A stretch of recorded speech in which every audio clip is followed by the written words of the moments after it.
이 개념이 궁금했다. 제96회 율법 1. 율법은 지키라고 준 법이 아닙니다. 오늘날 교회에서 나타나는 보편적인 현상 중에 하나가 신약에 비해 구약이 아주 경시되고 있다는 사실입니다. 그러다 보니까 신약의 복음은 강조하는데 구약의 율법은 별로 강조하지 않습니다. 율법은 구닥다리 취급을 받고 있으며 율법은 마치 구시대의 유물인 것처럼 여겨지고 있습니다. 그런데 율법이 정말로 구닥다리이고 율법이 정말로 구시대의 유물일까요? 절대로 그렇지 않습니다. 만약 율법이 구닥다리이고 율법이 구시대의 유물이라면 예수님부터 이상한 분이 되어버립니다. 왜냐하면 예수님께서 마태복음 5장 17절에서 내가 율법이나 선지자를 폐하러 온 줄로 생각하지 말라. 폐하러 온 것이 아니요 완전하게 하려 함이라라고 말씀하셨기 때문입니다. 이 말씀이 무슨 의미입니까? 율법은 원래 완전했었는데 어떤 상황으로 인해서 불완전하게 되었다는 의미입니다. 그리고 그 불완전해진 율법을 다시 완전한 율법으로 회복시키기 위해 예수님께서 이 땅에 오셨다는 의미입니다. 따라서 율법과 복음은 한 연결선 상에 있습니다. 구약과 신약이 결코 떼려야 뗄 수 없는 관계이듯이 율법과 복음도 결코 떼려야 뗄 수 없는 관계입니다. 그런데 그동안 기독교에서, 그동안 교회에서 완전한 율법이 무엇인지, 완전한 율법이 왜 불완전한 율법으로 바뀌었는지, 또 예수님께서 어떤 방식으로 불완전한 율법을 완전한 율법으로 회복하셨는지에 대해 별로 관심을 두지 않았습니다. 관심을 두지 않았기에 연구를 별로 하지 않았고, 연구를 별로 하지 않았기에 설명도 제대로 할 수 없었습니다. 그러는 가운데 율법에 대해서 오해만 쌓여갔습니다. 그래서 이 개념이 궁금했다 코너에서는 당분간 율법에 관한 오해를 풀어보는 일에 집중하는 시간을 가져보도록 하겠습니다. 오늘은 그 첫 번째 시간으로 율법에 관한 가장 일반적인 오해부터 풀어보도록 하겠습니다. 제가 목사가 되기 이전 성도 시절에 교회에서 가장 많이 들었던 말 중에 하나가 사람들이 율법을 온전히 다 지켜 행하면 천국을 갈 수 있는데 사람들이 율법을 다 지켜 행할 수 없기에 예수님께서 오셔서 사람들을 구원하시고 천국 갈 수 있도록 해주셨다는 말이었습니다. 그런데 이 말이 율법에 관한 가장 대표적인 오해의 말입니다. 예를 하나 들어보겠습니다. 출애굽기 21장 12절 사람을 쳐 죽인 자는 반드시 죽일 것이나라는 율법 조항이 있습니다. 그래서 살인한 사람을 죽였습니다. 율법이 하라는 대로 한 것입니다. 이것이 잘한 일입니까? 잘못한 일입니까? 대답하기가 쉽지 않습니다. 율법에서 하라는 대로 하기는 했지만 잘한 일이라고 대답하기에는 뭔가 깨름직한 면이 있습니다.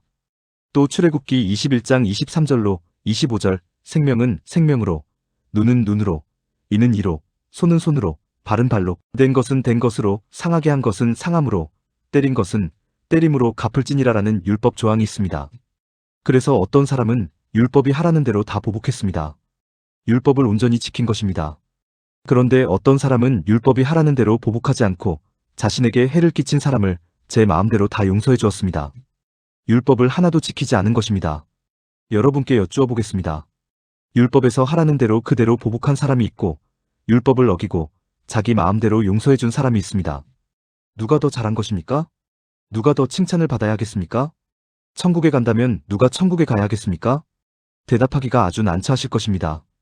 따라서 우리가 내릴 수 있는 첫 번째 결론은 율법을 온전히 다 지켜 행하면 천국 갈 수 있다는 교회의 말은 틀린 말이라는 것입니다.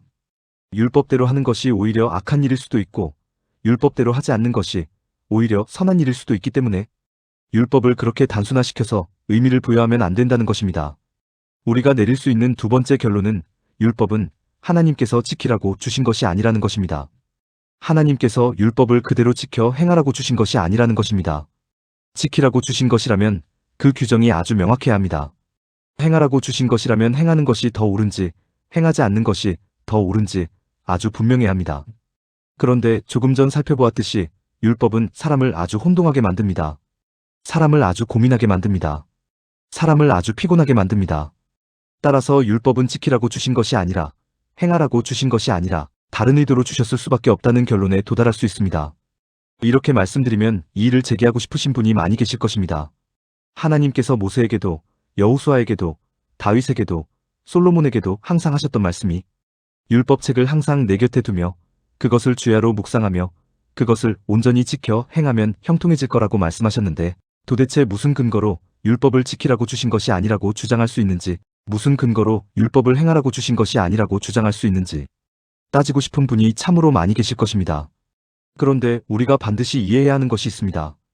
그것은 조항으로서의 율법 내용이 아니라 율법 조항에 들어있는 정신입니다. 이 정신을 먼저 이해하지 않으면 율법은 아무런 의미가 없습니다. 이해를 돕기 위해 예를 하나 들어보겠습니다. 오늘날에도 법이 있습니다. 그리고 시민으로서 법을 준수하는 것은 너무나 당연합니다. 그런데 어떤 사람이 평생을 살아가는 가운데 단 한 번도 법을 어긴 적이 없습니다. 헌법, 법률, 명령, 조례, 규칙 등 그 어떤 법도 어긴 적이 없고 형사법, 민사법, 가정법 등 그 어떤 법도 어긴 적이 없습니다. 법적으로 잘 살았습니다. 법적으로 선하게 살았습니다.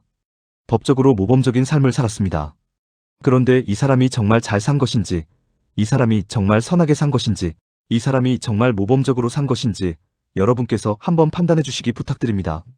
어느 추운 겨울날 이 사람이 밤에 길을 걸어가고 있는데 어떤 사람이 술에 취해서 가로등 밑에 쓰러져 잠든 것을 보게 되었습니다. 가만히 놓아두면 위험한 상황이 충분히 예견되는 상황입니다. 그런데 이 사람은 술에 취해 쓰러져 있는 사람을 그냥 지나쳐버렸습니다. 별일 없을 거야 라고 스스로 위로하면서 가던 길을 재촉했습니다. 그런데 술에 취한 그 사람은 결국 밤사이에 얼어 죽고 말았습니다. 여쭈어 보겠습니다. 술에 취한 사람을 그냥 지나친 이 사람이 법을 어긴 적이 있습니까? 없습니까? 없습니다. 이 사람은 법을 어기지 않았습니다. 법적으로 보면 아무 문제가 없습니다. 그렇다고 해서 이 사람을 선하다고 할 수는 없습니다. 이 사람을 모범적이라고는 할 수는 없습니다. 오히려 다른 모든 법을 잘 지킨 것보다 비록 법적으로는 아무 잘못이 없지만 술 취한 사람을 모른 척하고 그냥 지나친 행위가 훨씬 더 큰 잘못입니다. 지금 말씀드리고자 하는 것은 중요한 것은 법 조항이 아니라는 것입니다. 법을 지켰느냐, 지키지 않았느냐가 중요한 것이 아니라는 것입니다. 그것보다 훨씬 더 중요한 것은 바로 법 정신입니다. 모든 사람이 기쁘고 즐겁고 신나고 자유롭고 행복하게 살아갈 수 있도록 권고하고 안내하는 것이 법 안에 들어가 있는 정신, 즉 법 정신인데 이 법 정신이 가장 중요한 것이라고 말씀드리고자 하는 것입니다. 그리고 술 취한 사람을 그냥 지나친 사람이 이 법 정신을 충분히 이해하고 있었다면 그 사람을 그냥 지나쳐서 죽게 하는 일은 일어나지 않았을 것이라는 사실을 말씀드리고자 하는 것입니다. 율법도 똑같습니다.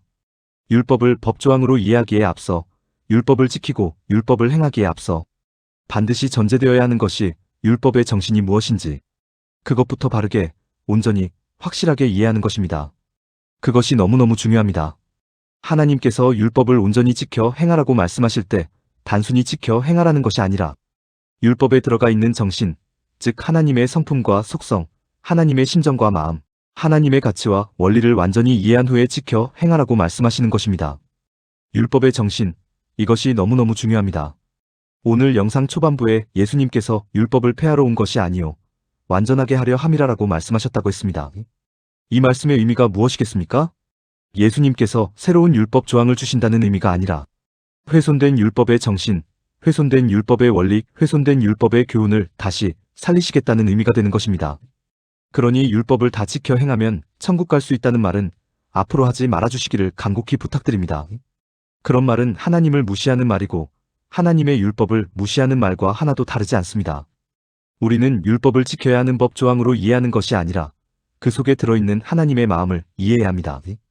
다음 영상에서는 하나님께서 왜 율법을 출애굽기 20장에 들어와서야 주셨는지를 살펴보도록 하겠습니다. 아담 때 주셔도 되고 노아 때 주셔도 되고 아브라함 때 주셔도 되는데 왜 하필 출애굽기 20장에 들어와서야 주시는지 그 이유를 살펴보도록 하겠습니다. 오늘 내용에 공감하셨다면 구독과 좋아요, 알림 설정 부탁드립니다. 하나님의 말씀을 바르게 전하는데 큰 도움이 될 것입니다. 평등하고 공정하며 정의롭고 행복한 세상을 이루는데 큰 도움이 될 것입니다.